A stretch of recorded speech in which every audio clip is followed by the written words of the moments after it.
You tap a name into your smartphone to send a text. A notification lights up with your friend's initials. Your driver's license displays your full legal identity in clean black ink.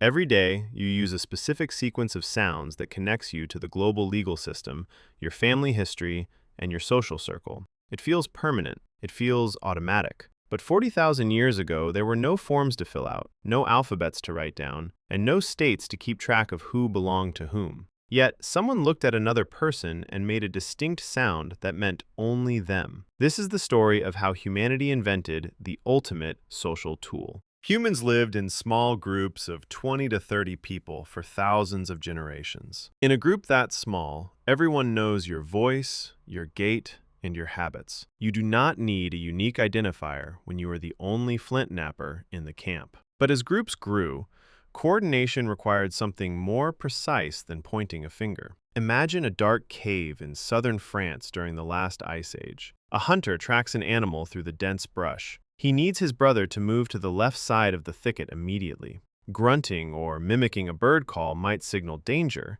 but it does not specify who should act. The hunter needs a targeted acoustic signal. He emits a sharp, specific vocalization. His brother turns his head. Anthropologists trace the roots of this behavior to physical traits and immediate environments. The earliest identifiers were not abstract concepts.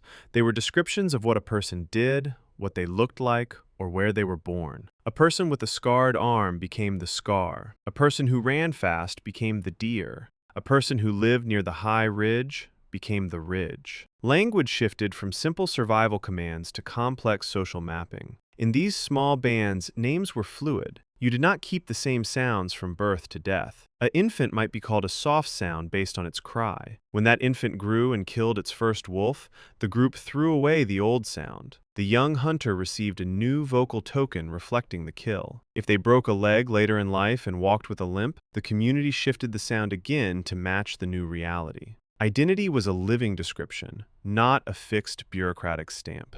As generations passed, the climate changed. Ice sheets retreated and food sources shifted. Humans began to gather in larger seasonal settlements where hundreds of people interacted at once. The old system of fluid, descriptive identifiers started to break down. When three different men in a large gathering are fast runners, calling someone the deer causes immediate confusion. The mechanism of naming had to adapt to prevent social chaos. Humans solved this by anchoring descriptions to specific lineages or unique events. Instead of just the hunter, a person became the hunter who survived the flash flood, or, more simply, the son of the tall woman. This structural pivot allowed larger groups to cooperate without losing track of individual reputations. Trust could now be traded over longer distances because a person's identifier carried their history ahead of them. Consider the physical reality of ancient communication. Sound travels through air at approximately 343 meters per second.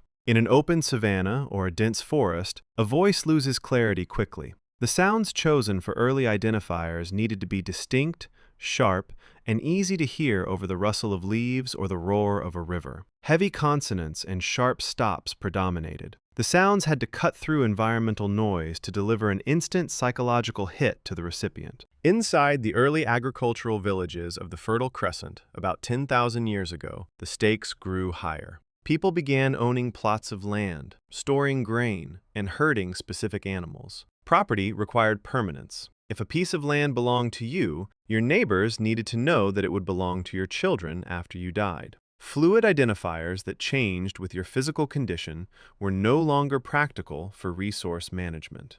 The naming system formalized alongside agriculture. The identifiers became sticky. Parents began giving their children names that did not change based on their achievements or physical traits. They bestowed names at birth, often reusing the identifiers of dead ancestors to establish a clear line of inheritance. The sounds became legal deeds. A name was now a vessel for property, debt, and societal obligation. This transition altered how human brains processed identity. A name was no longer just an acoustic label for a physical body in the room. It became an abstract object that existed even when the person was miles away or long dead. You could curse a name, praise a name, or contract with a name.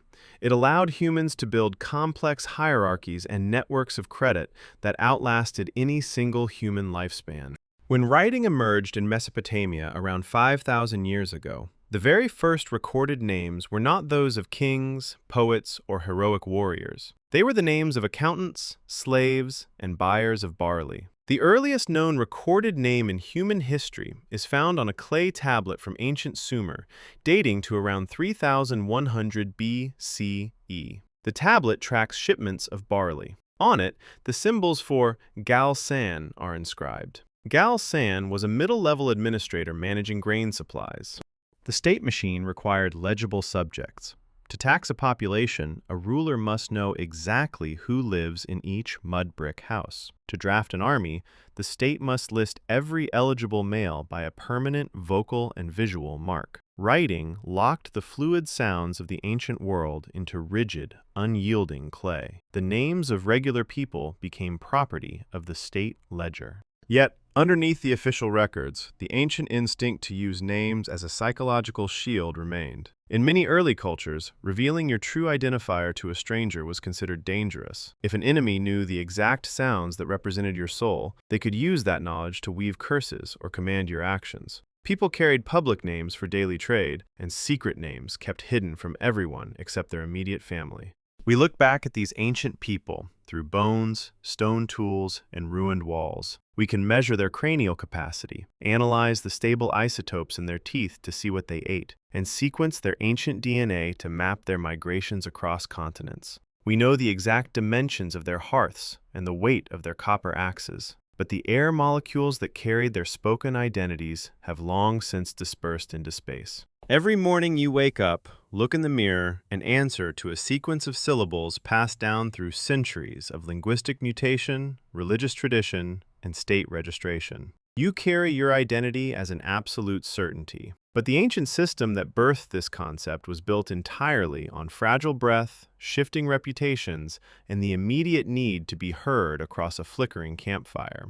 If you strip away the modern databases, the digital chips, the birth certificates, and the plastic ID cards, you are left with a basic human animal making a specific noise in the dark to catch another animal's attention. We have codified the sounds, regulated the spelling, and stored the records in Silicon Valleys. But we have never answered the fundamental mystery that the very first naming groups created when they separated individual identity from the collective tribe.